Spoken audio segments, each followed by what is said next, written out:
Guys, hello from Kyiv, from Майдан Незалежності Independence Square. Misha and I feel a little bit cold because it's chilly and a little bit rainy or snowing, but we decided to walk in and do this video about the news updates from Ukraine. And yeah, nice music starting by the end of working days. So today, during the night, there were no air siren, which is actually very strange because it's like a schedule each night. I woke up today like something around 7 because of a very huge explosion. Then was another huge explosion, and air siren started at 6:36 and lasted like 2 hours, and it was a combination of drones and rockets. And I checked the official information. It's first time after 73 days Russia used this tactic, because before it was just drones or only rockets, but today was combination like cruise missiles, ballistic missiles, drones, and whatever else. And what's happened then in the morning? It was electricity shortages schedule. I was like, okay, great, let's see the details. So why they're doing this? Maybe who knows what. And today the electricity shortages had only business, not a civilian infrastructure. So everyone, like residents and guests, has have electricity back in their homes. So what's happened next days we will see. And result of the attack, one person injured, and because of the drone, I saw the video how the drone detonated, and it was like a lot of fire, and one house in Brovarsky district were completely destroyed. So it's our reality, and what you can see, people live their lives, and now everyone is rushed to their home after a long working day. And I just decided to come here. I didn't do the video near the flags for a long time, so just walk here, see the sunset, and amazing music here.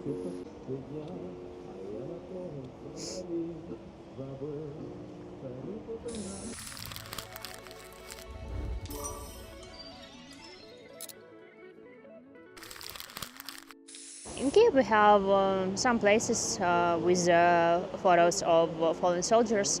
One of them is in Sofievska Square with their portraits. Another one is a wall at Michael's monastery. And here we have the flags, and unfortunately the amount of flags every day is increasing. And everything started in 2022 when the widows from Azovstal came here and put the flags, and other people also came and added more. So that is, we have a graveyard of flags. So, and Russia bring to us a lot of grief. Even I post this in my community. I didn't add this to my YouTube videos because suddenly for all social media like Instagram and YouTube, all this kind of content, all our life, become as a sensitive content. Your Instagram pages are blocked. You cannot post the stories about the attack, about wounded, and it's like all causing the problems. So I do this in my YouTube community. Probably you see that my post in Kryvyi Rih, Russia attacked a 5-story building, and the man was this time in the kitchen, and his wife and 3 kids were found dead first. It was found wife. I post this also in my Telegram channel, the video, and next day the children. The youngest was a girl, Uliana. She was 2 months old. There was also 2-year-old son and 11-year-old boy. The grandmother did an interview for Ukrainian media and said they was dreaming about the girl so much, and it's all heartbreaking. I also remember how many families have the grief. I remember it was in beginning of September in Lviv, considered like a pretty safe place in Ukraine, and the rocket, a drone, I remember, hit the house, and the man also lost his wife and 3 daughters. And one day I remember in 2022, the next day I've been there in Odessa, the man went to the shop and the rocket hit the house in Odessa and killed wife, young daughter younger than 1 year, I don't remember, and the mom. So there's 3 generations of women, and he was in the shop. And his name is Yuri Glodon, and I checked information. I see all these photos of victims, and later he went to the front, and unfortunately this year he died. So the whole family died because of Russia, and behind me you can see how many young men lost their lives. Some of them was 19, 20, and like they have kids, wives, and families. So much grief, and beside all this grief, Ukraine always feel a tension about we should give our land, we should do this and this and this and this. But just imagine, all these people lost their lives. A lot of people cannot go and visit their parents because they are in occupied territories, or grandfather and grandmother also in occupation, and it's already a lot of grief in our country, and plus a lot of pressure. And just like imagine, you just give up all your life, your house that you worked 10, 20 years, it's destroyed. You give the land, you can't see your parents, it's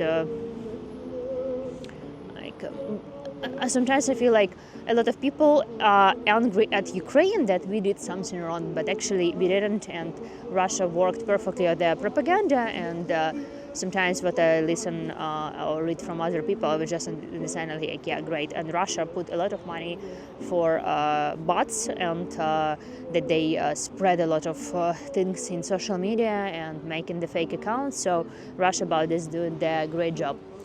So I always grateful for all the help what you guys give for Ukraine. I always grateful for all the support, and just asking to stay with Ukraine. Don't forget about Ukraine, because it's our culture, and what we just want. We just want to live in peace and continue living our life. And actually that's it. And we don't want this war. We just fighting for our home. It's like when simple example, when someone come inside your flat and want to steal something, of course you will fight over this,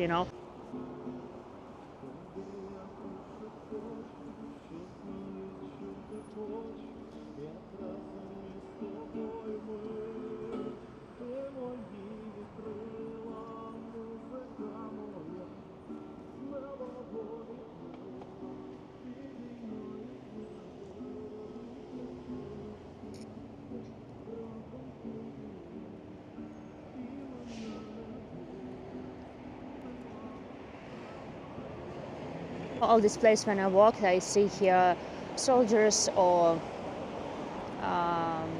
widows, mothers that come in and just, it's like a graveyard.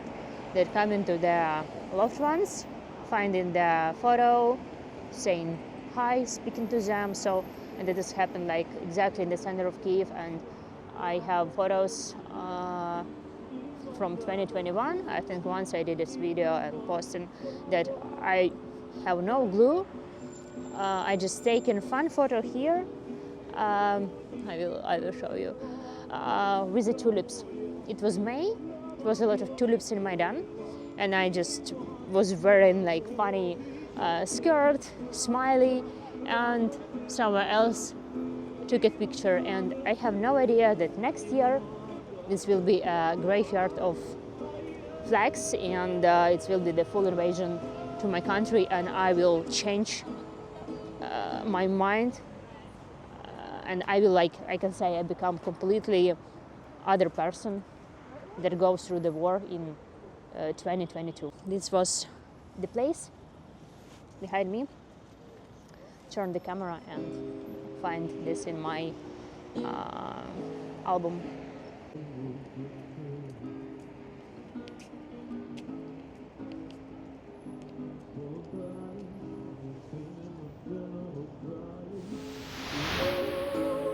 Ukrainian traditional t-shirt.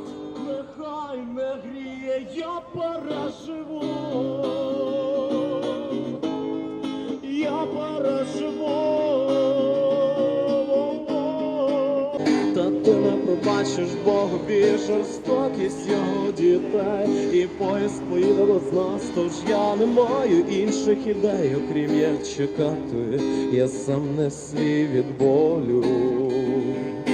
Ти не дізнаєшся про це ніколи. So guys, Misha and I finish our news updates, and let's hope for the best. We will see what's happened next, and I guess if there will be no electricity in Ukraine, I hope this will be for the short period of time. I don't think it will be like 3 months in darkness with no heating and so on. I'm optimistic about that, and yeah, we will see. You'll see. And as always, thank you so much for your interest in Ukraine, that you follow in the news, because a lot of media left, and it was a lot of journalists in 2022, 2023, but now I barely see someone, and I would like to thank you that you follow in YouTube, and we with Misha very thankful, and as always, for all your help for Ukraine and what your countries did for us, and that we can be alive. And thank you so much for buying coffees, matchas, support me on Patreon, and becoming the sponsor of my YouTube channel. And let's hope for the best, and I see you very soon. Goodbye. Bye.